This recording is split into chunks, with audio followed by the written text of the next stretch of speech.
All right. Vance, this team has been, the Seattle Seahawks, been very effective on offense, and it seems like they've been able to get to the big play, which has always kind of been something the Seahawks have done, but with a new quarterback, I mean, are you surprised at all that they've done some of that stuff? I'm not surprised because of 14 and 16, obviously. I mean, they're both number one receivers, and they've been good players for a long time. Geno's playing at a high level, and that's surprising, obviously. He hadn't played in a while, but he is playing at a high level. I mean, his arm talent is special. He can make every throw. He's made some big-time throws in traffic.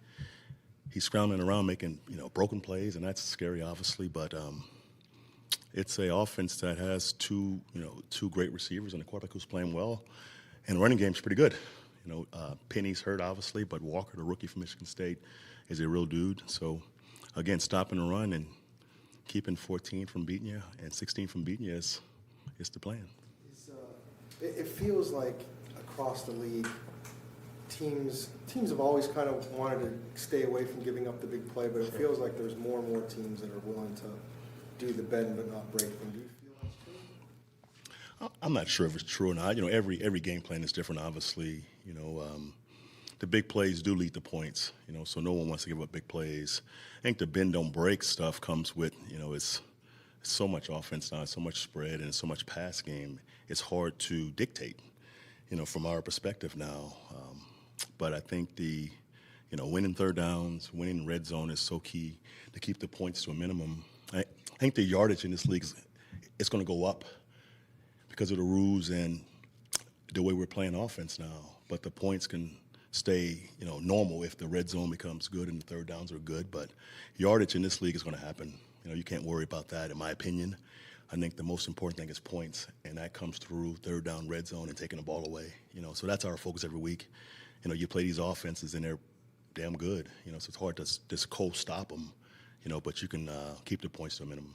That's our job. What do you think of Antonio coming back from his injury in 6 weeks and playing 31 snaps? Yeah, I mean, that's incredible. When I see his feet, I go, wow. He's playing with that, and he's not. I mean, he's playing, but, obviously it's not totally healed, but he's playing, and he wants to play, and he had a great camp. He earned the right to play, so it's good to see him back out there. But I commend him for playing, with that, and obviously, helping us play good defense. But he's a kid that's always been locked in, and again, he had a great camp, man. He's so motivated for his family and himself, and it was good to see him play Sunday. You mentioned Geno. A few weeks ago, you had mentioned kind of like losing sleep in terms of the beginning of the season. Sure. The teams and the quarterbacks you're preparing for. Yeah. Do you ever imagine losing sleep preparing for this one? Not really. I didn't watch Geno. I kind of heard the numbers, but watching him all week, he's done some special stuff. Obviously, the guy's talented, right? He was a second-round pick, should have been a first-round pick years ago. It's 10 years now, I think.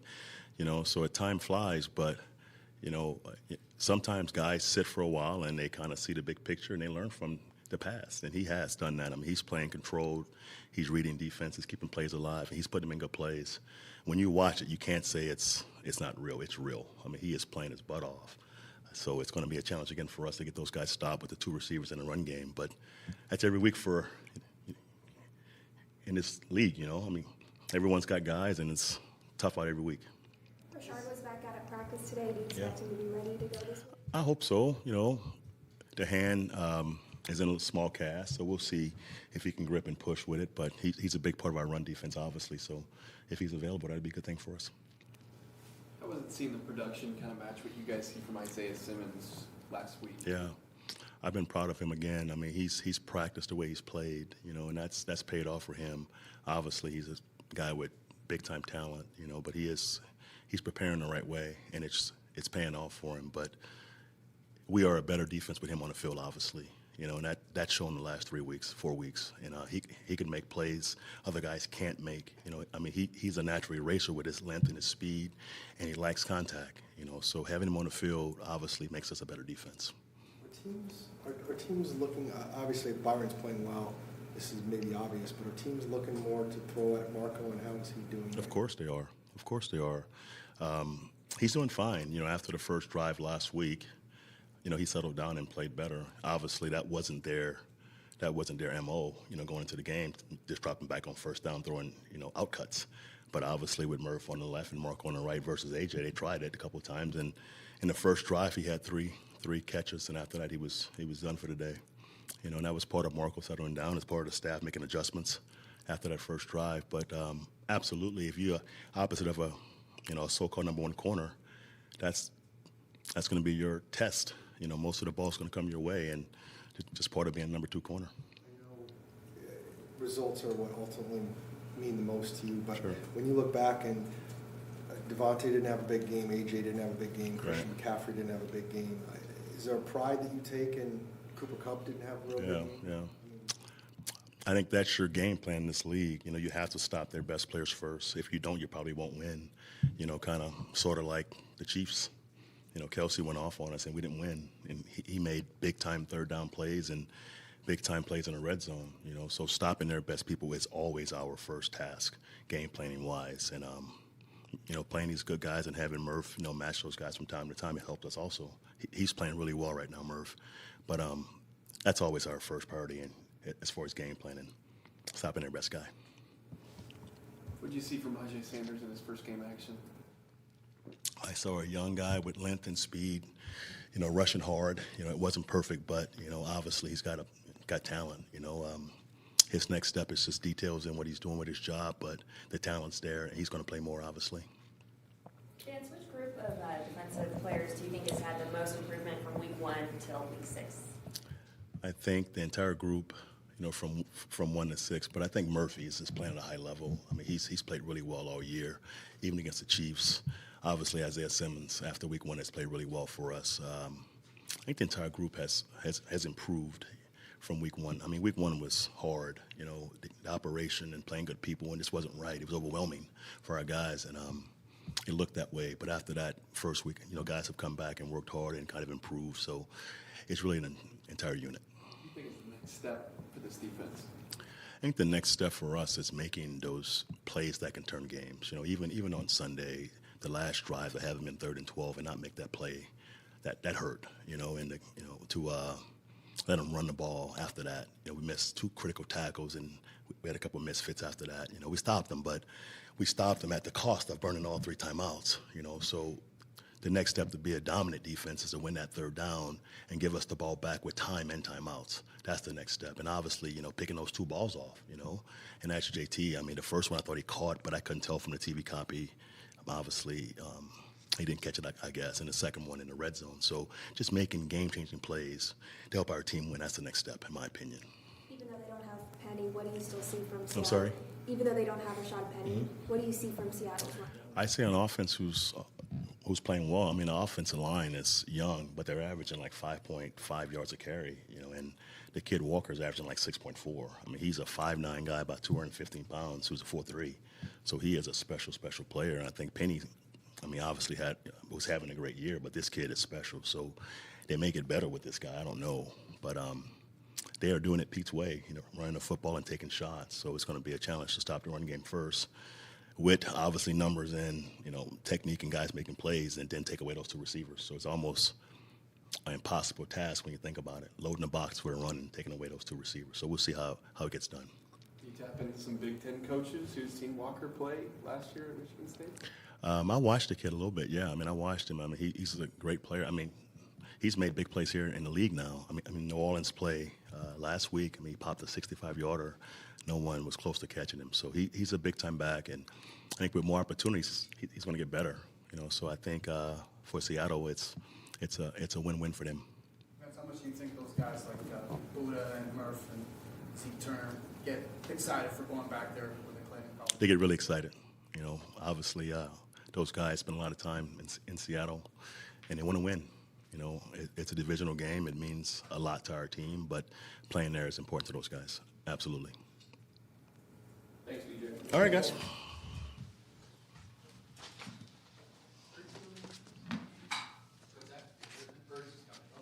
Like Ertz.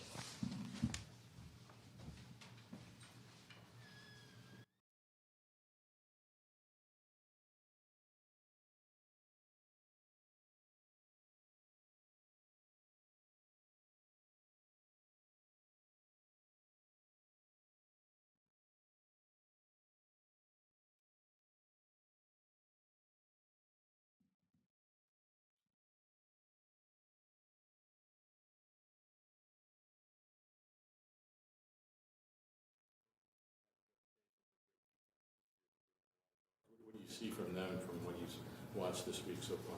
Yeah, I don't think the stats necessarily reflect the type of defense they are. They've had a couple plays where they have been breakdowns. It seems like that they've just ended up giving up huge chunk plays, so it seems like the stats are kind of skewed in that regard. But they got a really stout front. Alan Branch, 99, is a guy that is very disruptive in the run game. They're athletic on the outside with some of their guys, so they move a lot, they twist a lot. So we got to be able to handle their movement, and obviously playing up there is never easy. It's going to be loud, it's going to be hostile, and so it's going to be a good challenge for us. And division games in the NFL, no matter what the records are, you can kind of throw them out the window because both teams know each other extremely well, and so it's going to be a tough game. You had a pretty big game last time up there, expecting the offense to finally find its stride early. I mean, I can't speak for individually. I don't really care so much about the individual stats and what we did last year, but we got to find a way to score points in the first quarter, or especially if we can get a lead for our defense, like JJ and Zach Allen and some of those junk start rushing the passer like they can. It's going to be a big advantage for our football team. So that's definitely a focus this week, is starting fast, just like it has been the past couple of weeks. We just got to find a way to score some points early. You guys are a few days removed from Sunday's game. Just what's the temperature like out there in the practice field this week? Yeah, I thought we had a good day yesterday. Really good practice today, obviously full speed today. Guys are flying around. Guys are eager to win football games. You know, we've played, our 3 losses have been to 3 really good football teams that have had a lot of success for a long time. And so we're not necessarily down on ourselves. Only the Chiefs game, we felt like we were out of it. The other 2 losses, we felt like we could have or should have found more ways to make some more plays to win the football game. But you are where your record says you are in this league, and so we're 2-3 right now. Big one this week, and then a really quick turnaround next week. So we got an opportunity to kind of string some wins together, and that's the goal. Do you enjoy going into those hostile environments and, you know, where you can't really hear much? Oh, yeah, I love it. I mean, it feels like it's 53 guys or 46 guys on game day versus 70,000. And so we just kind of band together as a team. Obviously, we've been historically pretty good on the road. So we found that chemistry on the road. And we need to continue with that this week because this is a huge a huge game for us, and we got to find a way to be 3-3 at this point. Isn't it like what you were saying before, so much in this league is so many close games, especially games that are close in the fourth quarter. Yeah. And I know it's impossible to say, well, we have to finish, and here's how you do it. You just have to do it. Isn't that pretty much what this league is all about? Yeah, you know, you're never going to know which play could be the deciding factor. That's why you got to go out there and execute each and every play throughout the game with complete focus. You can't focus on what you did in the first half or good or bad. You can't dwell on the past. You kind of got to flush it and move on regardless. So fourth quarter is all about execution. The rhythm, at that point, you feel the rhythm of the game. The game should be a lot slower at that point. And so at that point, you just got to go out there and execute it. They've seen all your releases at that point. It's kind of mano-a-mano, and whoever wins their matchup is going to win the game. And we were moving the ball well in the fourth quarter last game. We just didn't finish. You have a familiar face in the locker now with Corey coming over. What can you tell us about his game? What does he bring? Yeah, Corey's a awesome teammate. Obviously, I played with him for 3 years or 4 years in Philly. I don't know the exact number, but I loved playing with him. He was a guy as a rookie that immediately stood out. The opening kickoff of the season in 2017, he's an undrafted free agent and comes down and smacks the returner on the opening kickoff and kind of set the tone for that whole season. And then from there, fast forward to the Super Bowl, he's our leading receiver in the Super Bowl. So he's a guy that's all about the team. I've loved playing with him over the years, and it was really good to see him in the building yesterday. So if needed, he could play some special teams then? Oh, yeah, he could do whatever the team asked him to do. I know he's been a kickoff returner in this league before. He plays on all 4 special teams. He's got that history. And he can make plays in the passing game or in the running game as well. So he's a really good player.